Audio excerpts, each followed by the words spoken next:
Okay, I'm gonna try this video to show you how you would test for diastasis recti, or known as DR, so the core separation here. So what we're looking for is we're testing again, you have a linea alba. It's like a fascial line that comes straight down, and this is what connects your two sides of your rectus abdominis muscle. So that six-pack muscle you think about, this is the connects those two.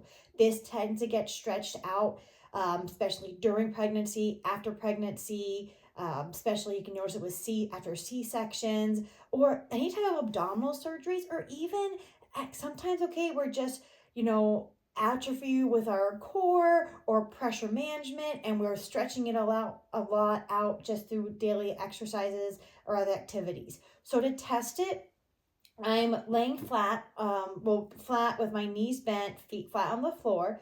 Okay. We are gonna take two fingers. Okay. I like to start. So if you can touch where your sternum is, right where it drops off, come right a little bit below that, maybe like a half inch or so. Two fingers, push down to that relaxed tissue.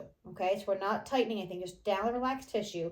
You're going to just lift your head up off the floor. So just lift your head.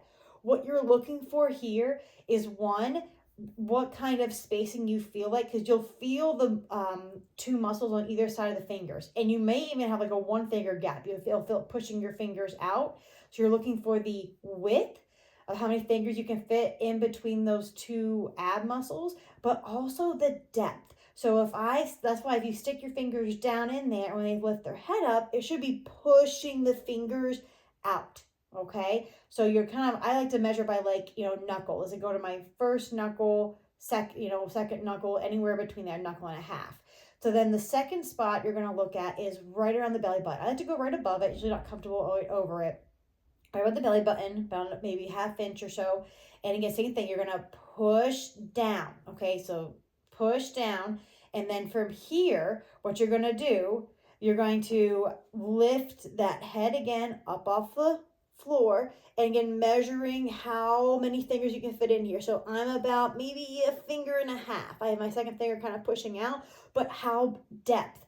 So it's like, is it pushing out? And mine is, I do a little bit of depth, maybe about, I would say, a half, or maybe a little to my first knuckle there. But that's just, again, you want that to be pushing your fingers out, because that shows more that deep abdominal connection. Then below the belly button by like an inch. So you're going to take those two fingers, push down. Okay. Same thing. Lift that head. And again, measure how many fingers fit in between, but also are my abs pushing the fingers up? That to me is more important than how wide the gap is. According to literature, the what's considered true DR is about, I think it's like 2.5 fingers width, okay, is considered DR.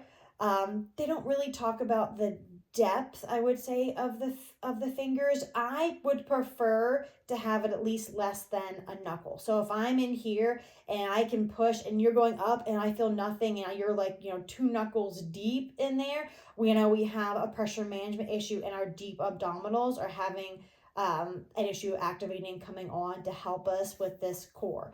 So that's something I really look for more. I look more for, can you activate this lower abdominals to help you with that pressure to push the fingers out? If not, I know where we need to work on first, which is probably going to be connecting with those lower abdominal muscles.